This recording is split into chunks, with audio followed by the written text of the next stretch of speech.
I don't know, I assume most of you have read Ecclesiastes. If you have not, I would suggest that you sit down with it sometime and read it through at one setting. It's not a very long book. And you will learn some of what I'm going to tell you about it briefly tonight. Solomon was one of the richest men in the world, if not the richest. Solomon had the means to have anything he wanted in life, and he took that means for the most part. But in chapter 2 and verse 11, he said, "Thus I considered all my activities, which my hands had done, and the labor which I had exerted. And behold, all was vanity, and striving after wind, and there was no profit under the sun." What in effect he is saying, and what he makes clear throughout this book, is that nothing in this world is ultimately worthwhile compared to serving God.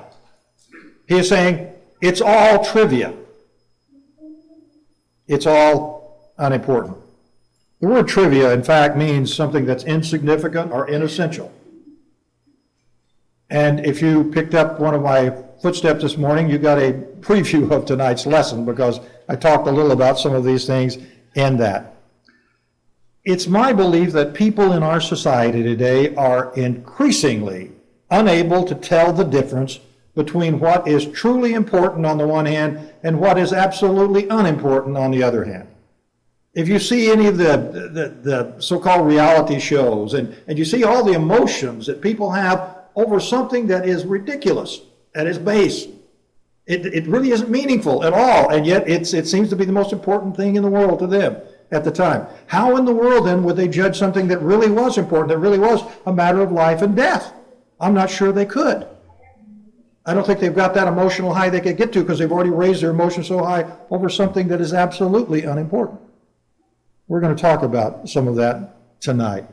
One of the latest editions of Newsweek, July the 9th, had big, bold headline and everything, all caps across it. And it said, it's a special edition, and it said 181 things you need to know now. And so I went through just anxious to find out all those things I needed to know now. You know what? Most of the stuff there I didn't need to know ever. It's trivia. And I'll give you one example because that's going to be part of our lesson tonight. But these are things that after you've read them, and you say, oh, okay, so what? Next month, nobody's going to remember it. But they're putting these things down as you really need to know them. Here's one of them. And I'm going to quote here an example that'll tell you a lot about what's important to Americans. I'm quoting here, which words appear most often in the title of best-selling books? Hint, it's not Jesus, who has never, and they emphasize that, never been named in the title of a bestseller. And then they give you the words that are in the titles of bestsellers for the last 100 years. Here they are.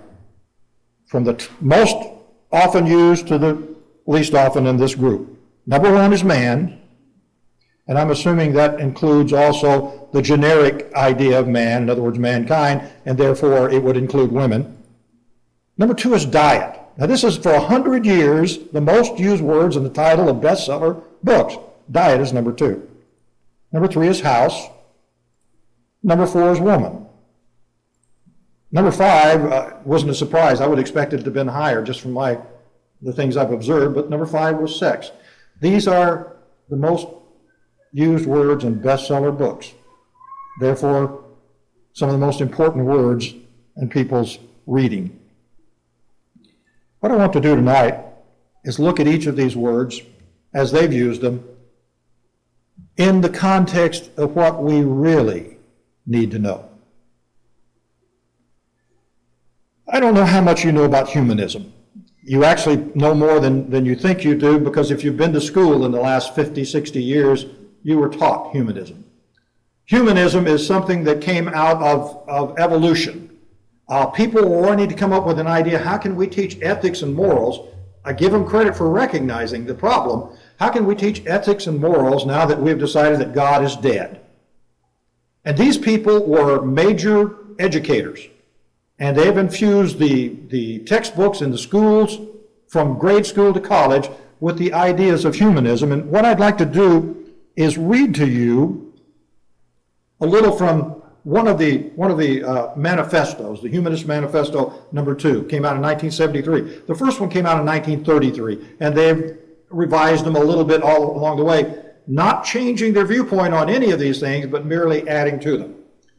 As in 1933, humanists still believe that traditional theism, that's belief in God, especially faith in the prayer-hearing God, assumed to live and care for persons, to hear and understand their prayers, and to be able to do something about them, is an unproved and outmoded faith. And so they're going to give us something to take the place of that. And amazingly, they say this: humanism can provide the purpose and inspiration that so many seek. It can give personal meaning and significance to human life. Now think about that for a moment.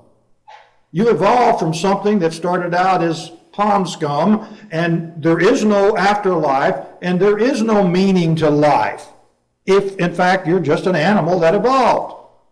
I can assure you your dog doesn't think about the meaning of life. He just comes and eats the food when you've got it, and wants to be petted.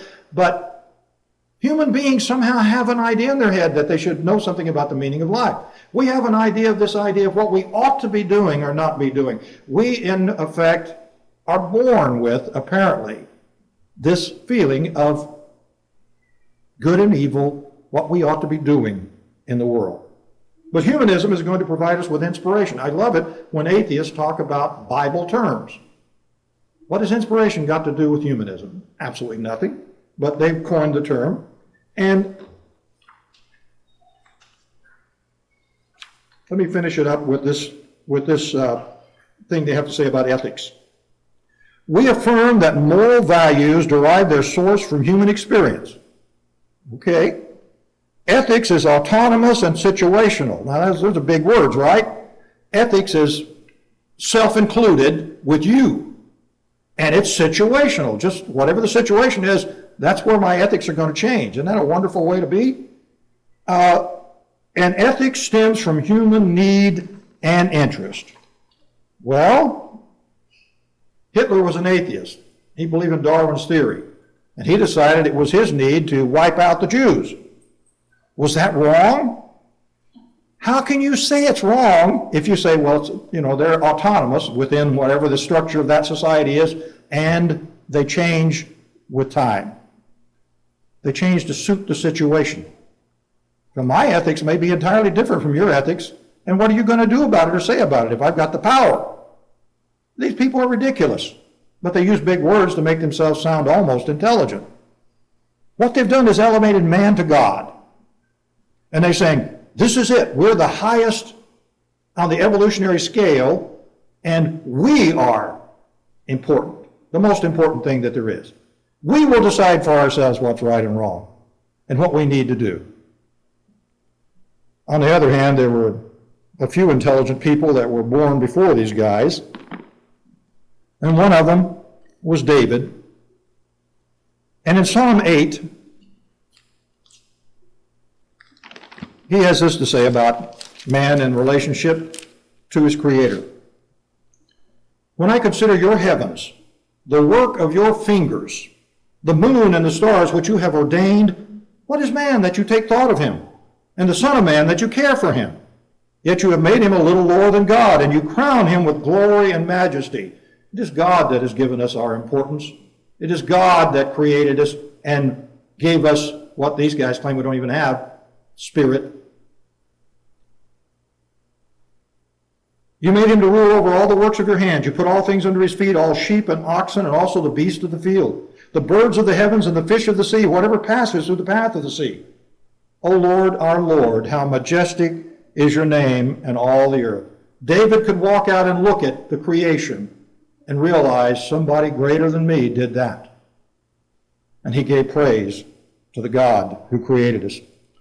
Jeremiah the prophet, in one short sentence, gives us wisdom far beyond any humanist that ever lived. He recognized something.